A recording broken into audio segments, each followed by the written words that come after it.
biliyor musunuz? Hivi huoni Yakından daha kwamba mimi nawe tukiwa karibu ndio tunaonekana tukiwa na furaha zaidi?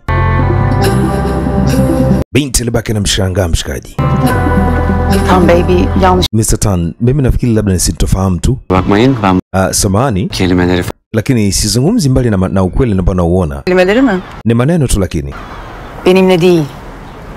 Adaylarla. Mbona kwa kama unataka kunitongoza mimi nimekupa nafasi ya kukutana na wanawake wengine wazuri.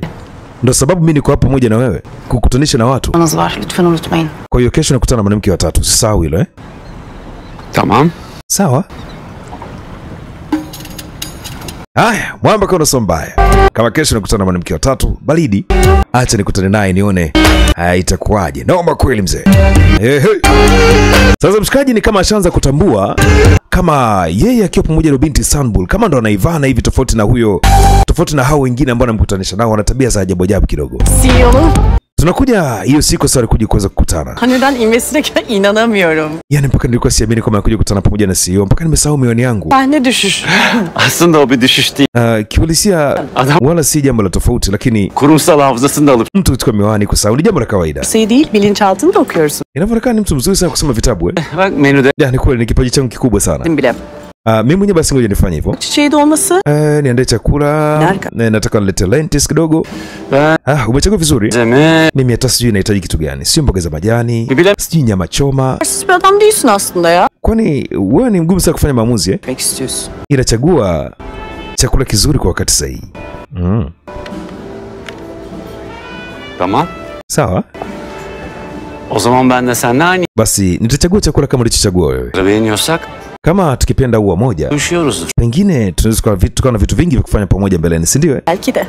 Pengine uzun zamandır biriyle yemek seçmek için kuchagua chakula na mtu ambaye hajikutana naye kirahisi kwa muda mrefu. Labda ni kwa sababu hatujai kujaribu. Uko sahihi.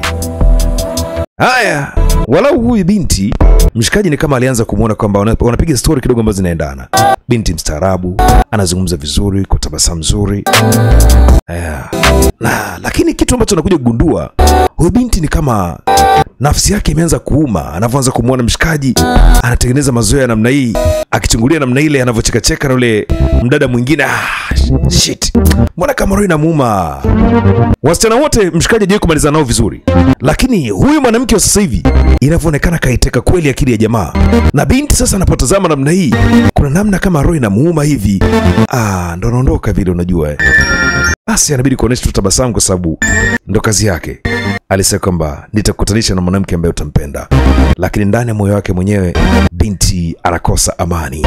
Sasa inakuwaje mzee baba? Unadhani binti atakubaliana na ukweli huo ama itakuwaje? Mambo ni pambe kweli kweli. Moto kote mbali.